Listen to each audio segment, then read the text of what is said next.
Amen. So today we are going to continue this series we've been in, looking at the book of Revelation. We just started last week. I want to just tell you about some books that are influencing me over the last few weeks. This first one I've already mentioned by Scott McKnight. It's called Revelation for the Rest of Us. You can read that with us if you would like to as a part of the book study. Also, this book that I mentioned last week by Michael Gorman. It's called Reading Revelation Responsibly. It's a really good book. And then I just started this new one that has been really challenging and provoking in all the good ways. It's called Unveiling Empire, Reading Revelation Then and Now by Wes Howard Brooke. And I've really enjoyed that book so far also. So if you're looking for good books on Revelation, there's actually some others out there as well. But starting with those can be helpful, and I'd be happy to talk with you about any of those. But we're going to continue today. And so last week we emphasized the need that when we read Revelation, we need to read Revelation responsibly. We spent some time last week looking at some irresponsible readings of Revelation. I'm not going to get into all those today. If you want to know about them, go back and listen to the sermon. You can find it on podcasts, on our YouTube page as well, and on Facebook. But we looked at some irresponsible readings of Revelation and the way those readings have produced some really bad fruit in people's lives. Jesus taught us that a good tree produces good fruit, and a good tree cannot produce bad fruit. And so, when we think about Revelation, a good and responsible reading of Revelation ought to produce good fruit. Not bad fruit, like financial ruin, traumatizing nightmares for children, even genocide and war, destruction of our planet. A good reading of Revelation should not produce that kind of fruit. Also, we discussed that Revelation, we just said this briefly, was a letter. It was a letter written to actual people who were living in the first century. Revelation was meant to comfort them in their suffering and also challenge them to stay faithful to Jesus despite a lot of hardship and opposition that they were facing. And we're going to talk more about that, the context, the historical context of Revelation in upcoming weeks. But I want to begin today by reading the very first sentence of the book. Here's how it begins. The revelation from Jesus Christ, which God gave him to show his servants what must soon take place. That first word, the revelation, is actually the word apocalypse in Greek. So when you see the word revelation, even the title of the book itself, the Greek of that word is the word apocalypse. Some people actually refer to this book as the apocalypse of Jesus. Now, you've probably heard the word apocalypse. It's actually not an English word. It is a Greek word that we've just kind of adopted into the English language. And it's become a fairly common word in our culture, particularly relevant in movies and shows and books. And I want to share some popular examples, I think, that kind of describe what we often think of as apocalypse in our culture. There was a famous movie, came out in 1979 by Francis Ford Coppola called Apocalypse Now. I also thought of the show The Walking Dead and other shows about zombies, which tell the stories of a zombie apocalypse. I remember when I was younger, this movie Independence Day came out with Will Smith. Incredible movie, but it's really telling the story of what would happen if we had an alien apocalypse. It was a show I watched on HBO, and it was based on a novel called Station 11. And it turned out to be a little too relevant. It was about like a global pandemic that shut down the whole world and basically like destroyed everything. And it's described on Wikipedia as a post-apocalyptic dystopian fiction television miniseries. So it's post-apocalyptic. It's telling what happens after all the destruction and chaos. In our culture today, apocalypse usually refers to catastrophic events or societal collapse. Are y'all tracking with me? This is the kind of sermon, if you like taking notes, you might want to write down some things, because we're going to be getting into some meat of what this book's all about. So, catastrophic events, societal collapse, that's how we often think of apocalypse. Let's look up the definition of apocalypse on Google. I Googled it. Here's the top two entries, or here's what we find. The first one, the complete final destruction of the world as described in the biblical book of Revelation. All right, that's the first one. So complete and final destruction of the world is how they describe apocalypse. Or an event involving destruction or damage on an awesome or catastrophic scale. So these definitions kind of mesh nicely with these portrayals of apocalypse that we find in our culture today. It's destruction, catastrophe, world-damaging, world-altering, world-ending events. Though, there's a problem with this, all right? And here's the problem. This isn't what the word apocalypse means in the Bible. Apocalypse in the Bible is not really about destruction. It's not about catastrophe.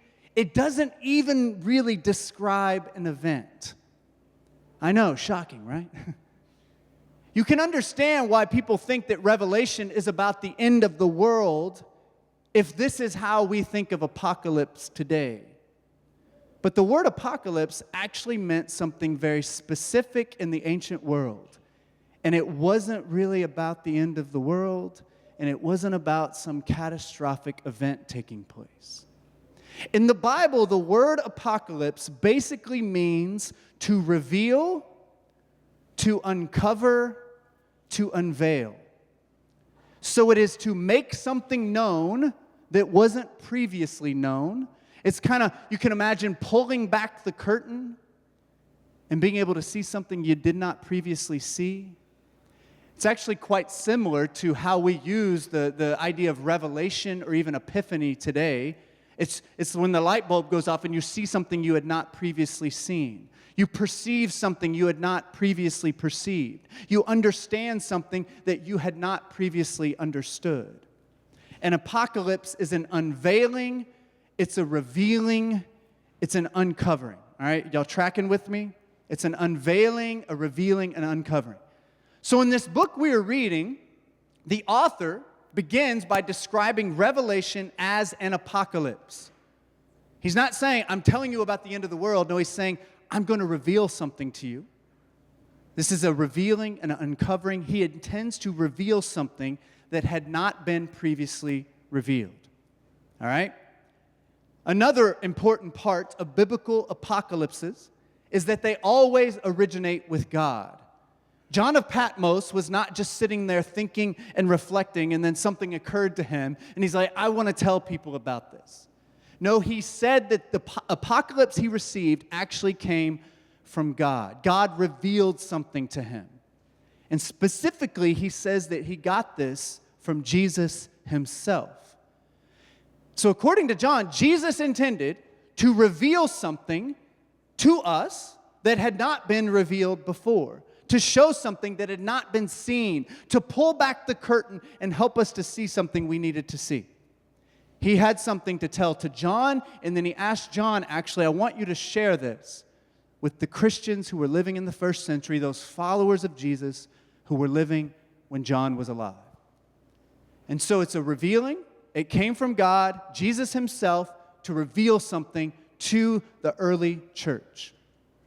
Also, when we find an apocalypse in the Bible, it is often associated with a vision or a dream. In numerous places in the Bible, because this is not the only apocalypse in the Bible, there's other examples of this, where someone receives a vision from God, they go into a trance, or they have some kind of dream, and the individual sees something they hadn't seen before.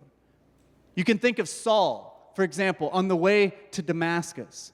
That was an apocalyptic experience for him because he saw this bright light that blinded him. He heard a voice from God he had not heard before, and he experienced something he had never experienced before, and it changed everything for him.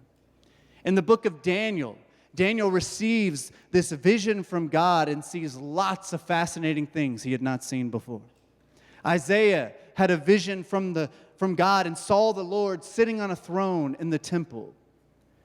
The people who experienced these visions and dreams then tried to communicate those visions and dreams to others.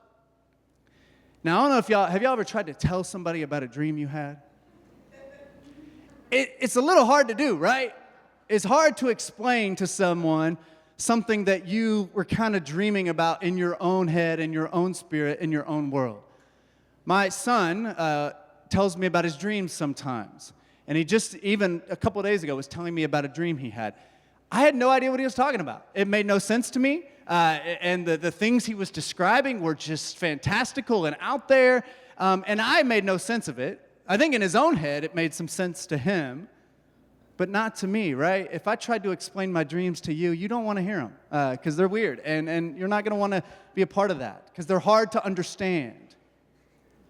And what happens is these authors of these people who had these apocalyptic experiences, they received this vision or this dream, and they were trying to make sense of it themselves. So they're interpreting all these visions that they're seeing, trying to make sense of it and describe it in words for themselves. And then they also are trying to help other people understand what they saw. So it shouldn't be that hard for us to see why it can be a little confusing to read apocalyptic text, right?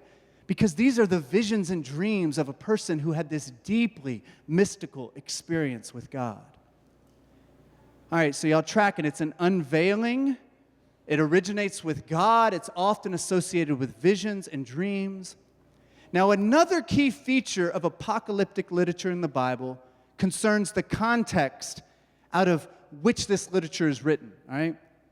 I was watching this teaching online, and this guy he was showing a history of Israel on the top line, and then underneath, he showed all the apocalyptic text in the Bible and when they were actually written down. And it was very fascinating because he was showing all the empires that ruled on top and all the hard things that the Israelites faced. And the hardest moments is when the apocalyptic text kind of arose. It was when they were experiencing suffering under these oppressive kings and empires. If you look at the history of Israel, like I said, you look at these apocalyptic texts, they were all written during moments of deep struggle and societal crisis. And so in some sense, God is like giving them these visions and dreams during moments of deep struggle and crisis as a society. Wes Howard Brooke, who wrote one of these books I just showed you, he did this teaching online I watched called How to Read Apocalyptically. And here's what he said. It's so fascinating. He said, all the apocalyptic literature shares something in common. It grapples with the reality that God's people feel powerless in the face of empires and kings who claim divine authority. So all the apocalyptic texts share something in common. They're grappling with this powerlessness that God's people felt in the face of these big empires that were claiming absolute and divine authority. Have y'all ever felt powerless in the face of these big forces in our world? Throughout Israel's history, there were many empires that made life hard for them. We have a hard time as Americans reading the Bible sometimes, and we don't even realize it often, because we actually live in an empire. And the Israelites were not part of an empire. They were a fledgling nation who was actually conquered many times. They were struggling to get by. And so for privileged people who live in powerful empires, we often read the Bible thinking that we identify most closely with the struggling Israelites. But in reality, sometimes we have more in common with the Egyptians, with the Assyrians, with the Persians, the Romans, the Seleucids. These are all the empires that they were conquered by and ended up living underneath. And apocalyptic literature arose from the underside during these difficult times, giving comfort and challenge to God's people. So let's go back to the definition of apocalypse. It's to lift the veil or to uncover what is hidden. Let's talk about empires just for a moment. All empires make bold claims about themselves and about the world. Empires love to assert that God is on their side, giving them permission and a mandate to rule over other people.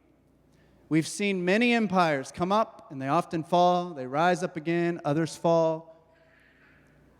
Empires believe they are at the center of the universe, and that what they care about matters most. Empires always rely on violence to conquer and to control.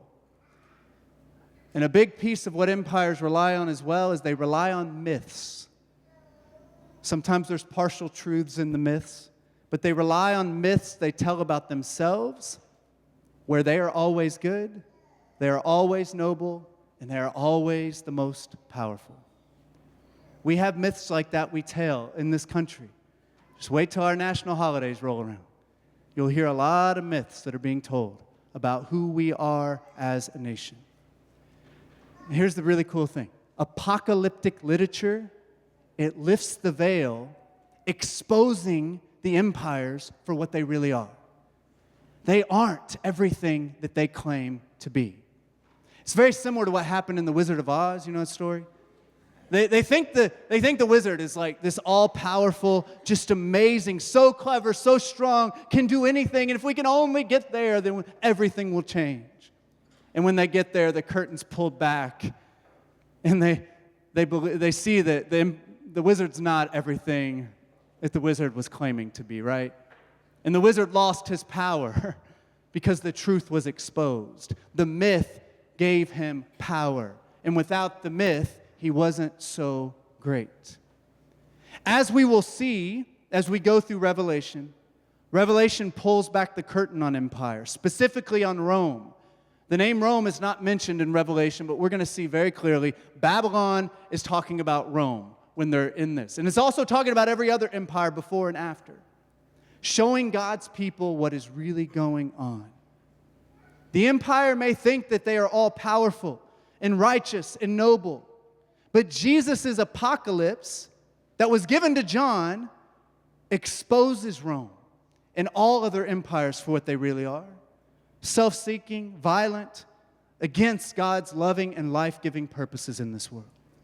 And they're also not as powerful as everyone thinks that they are.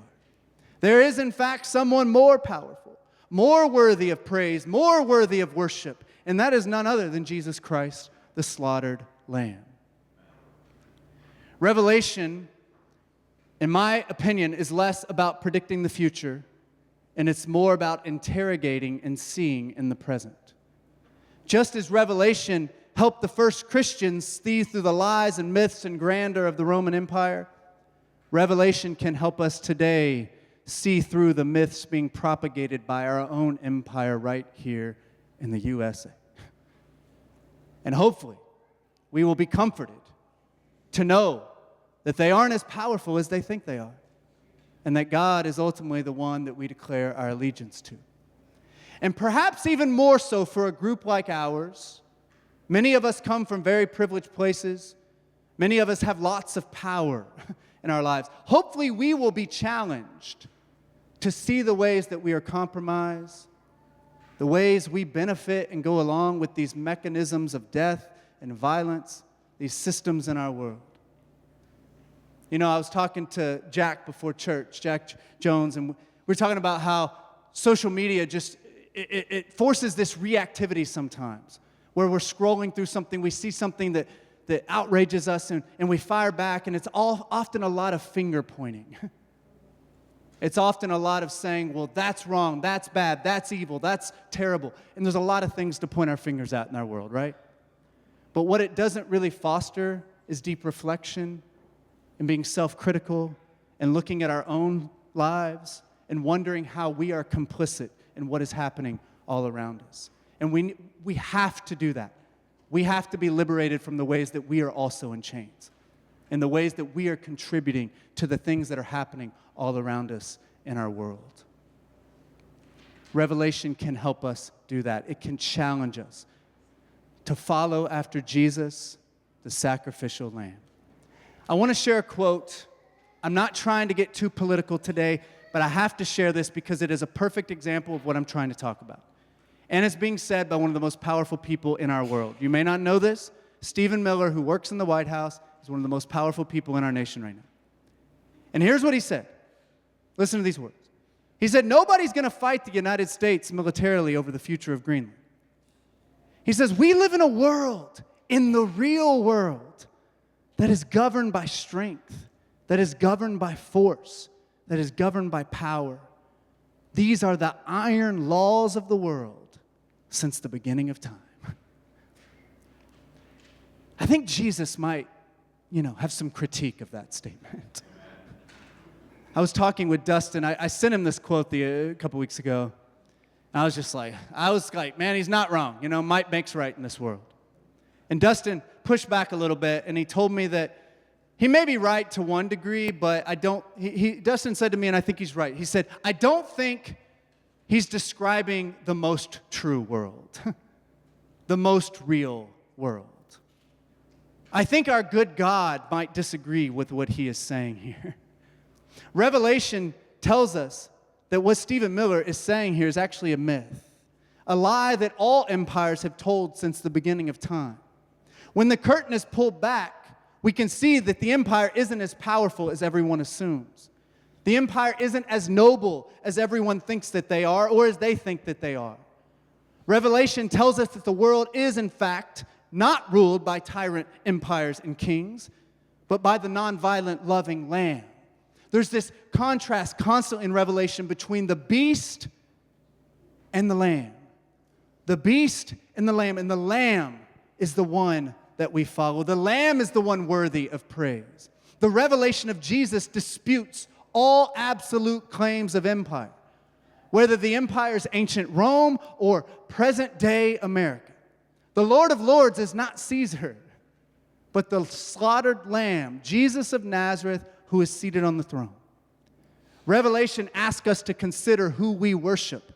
There's so much worship in Revelation. There's so much liturgy. There's so much language talking about God being so wonderful and powerful and great. And Revelation asks us to consider who we worship. Who truly has the power? Is Stephen Miller correct that whether we like it or not, we got to worship the powerful empire, the ones with the most weapons and the most money? Do we worship the Lord of empire, or do we worship the Lord of lords? Or to use the images from Revelation, do we worship the beast or do we worship the Lamb? This is one of the fundamental questions in Revelation and one of the questions we're going to wrestle with over the upcoming weeks as we begin to get more into this confusing yet powerful book that we could call the Apocalypse of Jesus. We can't buy into the myths that are being told to us. We've got to step away from media. We've got to step away from all the algorithms and what they're telling us because we're being told lies all the time. We can't believe the myths. We've got to cling to truth, and we're going to have to dig a little deeper to find that truth, and we need to cling to Jesus. In the name of the Father, the Son, and the Holy Spirit, amen.